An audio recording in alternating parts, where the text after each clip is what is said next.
श्रीमद् भागवत गीता अध्याय 2 श्लोक संख्या 69 या निशा सर्वभूतानां तस्यां जागृति संयमी यस्यां जागृति भूतानि सा निशा पश्यतो मुने। जो सब जीवों के लिए रात्रि है वह आत्म संयमी के जागने का समय है, और जो समस्त जीवों के लिए जागने का समय है वह आत्मनिरीक्षक मुनि के लिए रात्रि है। इस श्लोका में भगवान दो प्रकार के लोगों का जो लाइफस्टाइल है वो बता रहे हैं। एक तो है आत्म संयमी यानी भक्त, और दूसरा है जो नॉर्मल इंसान जो भक्ति जीवन में नहीं है। इन दोनों के बारे में भगवान बता रहे हैं। भगवान यहाँ पर बता रहे हैं कि देखिए, दो प्रकार का ज्ञान होता है, दो प्रकार की बुद्धि होती है।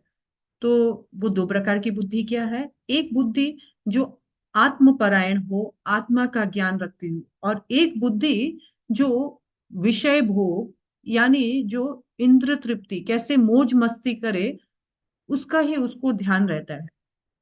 तो यहाँ पर इस श्लोक में जो प्रकाश है उसकी तुलना ज्ञान के साथ की गई है। यानी ज्ञान इक्वल टू दिन, और अज्ञानता यानी रात्रि। हम देखते हैं यहाँ दो उल्लुओं की पिक्चर है।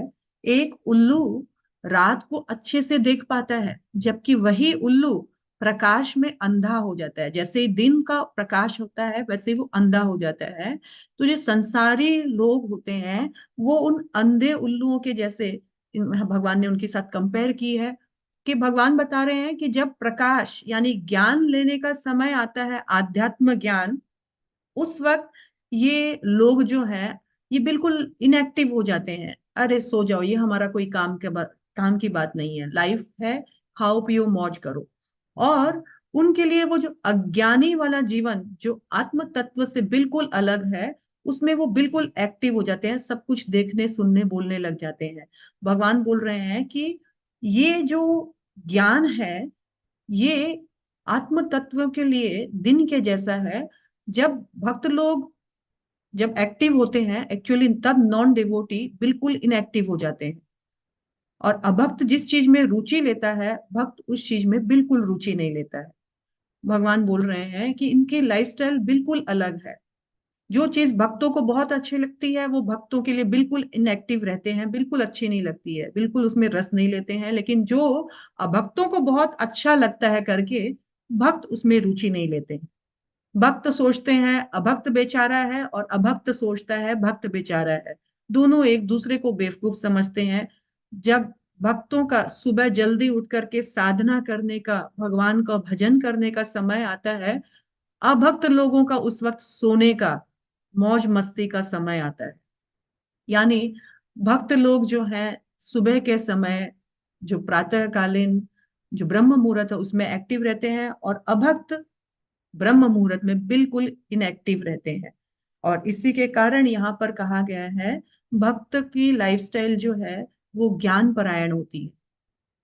भक्तों के जीवन में भी कभी कभी विषय भोग का कुछ कुछ प्रलोभन आता है उनके विगत कर्मों के कारण, लेकिन वो उसमें फंसते नहीं है। भक्तों का जीवन वैसा ही है जैसे कि एक नृत्य करती हुई लड़की नृत्य करके सबको एंटरटेन तो करती है, पर उसके सर पर जो घड़ा रहता है उसका सारा कंसंट्रेशन घड़े के ऊपर रहता है कि वो ना गिरे। वैसे ही एक भक्त देखने में सामान्य संसारिक पुरुष के जैसे ही सब कार्य कर सकता है, लेकिन उसका कंसंट्रेशन सदैव भगवान के लिए, भगवान पर होना चाहिए। कि मेरा काम है बिना अपने भक्ति जीवन को डिस्टर्ब किए हुए संसार में संसारिक लोगों के जैसा जी करके भी भगवान का भक्ति बनाए रखें। बाहिरे लोकाचार, अंतरे निष्ठा। बाहर से आप जनरल लोगों के जैसे दिख सकते हो, लेकिन अंदर भगवान की भक्ति में एक मिनट का भी आपके फर्क नहीं पड़ना चाहिए। हरे कृष्णा।